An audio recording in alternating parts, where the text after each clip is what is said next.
নমস্কার সকলকে। এই তপ্ত গরমের কথা মাথায় রেখে মাছপ্রিয় বাঙালির জন্য খুব কম তেল মশলায় করা দুটো মাছের সহজ রেসিপি আপনাদের সঙ্গে শেয়ার করছি। আশা করি আপনাদের ভালো লাগবে। এর জন্য প্রথমে আমি কড়া বসিয়ে দিলাম, কড়াতে দিয়ে দিলাম সর্ষের তেল।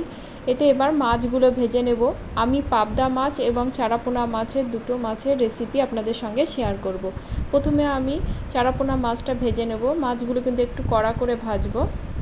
মাছের ঝোলের রেসিপি তাজা মাছে হলে কিন্তু খুব ভালো হয়, তাই চেষ্টা করবেন মাছগুলো যেন তাজা হয়।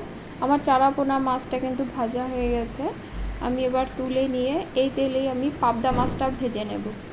পাবদা মাছ কিন্তু কড়া করে ভাজবো না, তেলে খালি সাঁতলে নিয়ে তুলে নেব। আমার পাবদা মাছটা হয়ে গেছে, এবার তুলে নিয়ে এই তেলেই আমি তেজপাতা এবং কালো জিরে ফোড়ন দেব।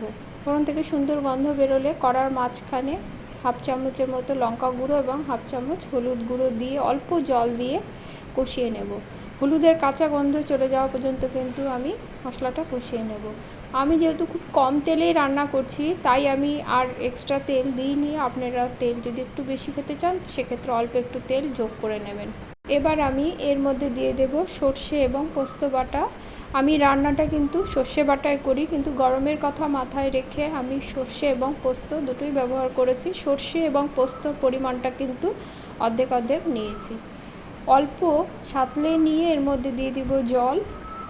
ঝোলটা যেহেতু একটু পাতলা রাখবো, তাই একটু জলের পরিমাণটা বেশি দিলাম। আপনারা আপনাদের পছন্দ অনুসারে জলের পরিমাণটা কম বা বেশি করবেন।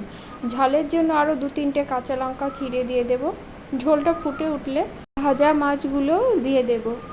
মাছগুলো দিয়ে ভালো করে মিশিয়ে নেব। গ্যাসের ফ্লেমটা কিন্তু মিডিয়াম থেকে লোতেই রাখতে হবে। এই রান্না হতে কিন্তু খুব একটা সময় লাগে না। এবার আমি এর মধ্যে দিয়ে দিলাম স্বাদ অনুসারে নুন দিয়ে ভালো করে মিশিয়ে নেব। এই রান্নায় কিন্তু ধনেপাতা ফ্লেভারটা খুব ভালো যায়। আমার কাছে ধনেপাতা বেশি ছিল না, অল্প ছিল, সেটাই দিয়ে দিলাম। দিয়ে ঢাকা দিয়ে 5 থেকে 6 মিনিটের মতো রান্না করে নেব। 5 থেকে 6 মিনিট পরে দেখুন মাছগুলোও কিন্তু সুন্দরভাবে সেদ্ধ হয়ে গেছে, ঝোলটাও কিন্তু অনেকটাই কমে গেছে। পাবদা মাছ খেতে যেমন সুস্বাদু, তেমনি এর সকল রেসিপি কিন্তু খুব সহজ। তো এইরকমই সহজভাবে আপনারাও কিন্তু বাড়িতে সর্ষে পাবদা রেসিপিটি করে নিতে পারবেন। আমার রান্নাটি হয়ে গেছে, এবার আমি অপর রান্নাটিতে চলে যাব। এর জন্য কড়াতে অল্প তেল দিলাম, তাতে লম্বা করে কেটে রাখা আলু এবং পটল দিয়ে দেব। 3 থেকে 4 মিনিট ভেজে নেব। আলু পটলটা মোটামুটি ভাজা হয়ে গেলে এর মধ্যে একটি বড় মাপের টমেটো দিয়ে দেব। টমেটোটা দিয়ে আরও মিনিট 2-1 মতো ভেজে নিতে হবে। সঙ্গে যোগ করব হলুদ এবং কাশ্মীরি লঙ্কার গুঁড়ো। রান্নাটা যেহেতু আমি কাঁচা লঙ্কাতে করব, তাই আমি কাশ্মীরি লঙ্কার গুঁড়ো ব্যবহার করেছি। আপনারা চাইলে কিন্তু ঝালের গুঁড়োও ব্যবহার করতে পারেন। হলুদের কাঁচা গন্ধ চলে যাওয়া পর্যন্ত আমি মশলাটা ভেজে নেব। এরপরে আমি এর মধ্যে জল দিয়ে দেবো। জলের পরিমাণটা একটু বেশি দেবো, কারণ এই রান্নাটিও কিন্তু একটু পাতলা হবে। ঝালের জন্য 4 থেকে 5টা কাঁচা লঙ্কা চিড়ে দিয়ে দেবো এবং দিয়ে দেবো স্বাদ অনুসারে নুন। ঢাকা দিয়ে ঝোলটা বয়েল আসতে দেবো। ঝোলটা বয়েল চলে এলে ভেজে রাখা মাছগুলো আমি দিয়ে দেব। মাছটা দিয়ে কিন্তু ভালো করে মিশিয়ে নেব। গ্যাসের ফ্লেমটা মিডিয়াম থেকে লোতেই করে দেব। দিয়ে ঢাকা দিয়ে আরও 7 থেকে 10 মিনিটের মতো আমি রান্না করে নেব। 7 থেকে 10 মিনিট পরে দেখুন মাছটাও সুন্দরভাবে সেদ্ধ হয়ে গেছে এবং ঝোলের কালারটাও কমে গেছে এবং ঝোলটাও কিন্তু অনেকটাই কমে গেছে। সবজিগুলোও কিন্তু ভালোভাবে সেদ্ধ হয়ে গেছে। এবার আমি ঝোলটা একটি পাত্রে ঢেলে নেব। ঢেলে নিয়ে কড়াটা পরিষ্কার করে নেব। পরিষ্কার করে আবার আগুনে বসিয়ে দেব সম্বারা দেওয়ার জন্যে। কড়াটা গরম হলে এতে দিয়ে দিব সর্ষের তেল। তেল গরম হলে ফোড়নে দেব জিরে এবং তেজপাতা।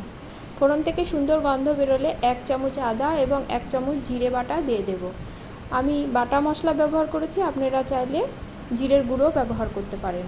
2 থেকে 3 মিনিট মশলাটা কষিয়ে নেব। মশলাটা কষানোর সময় কিন্তু আমি অল্প অল্প করে জল ব্যবহার করেছি। মশলাটা আমার কষানো হয়ে গেলে ঝোলটা আমি ঢেলে দেব। ঝোলটা ঢেলে দিয়ে ভালো করে মশলার সঙ্গে কিন্তু মিশিয়ে দেব। গ্যাসের ফ্লেমটা মিডিয়াম থেকে লোতেই রাখবো। রেখে আরও 5 মিনিটের মতো রান্না করে নেব।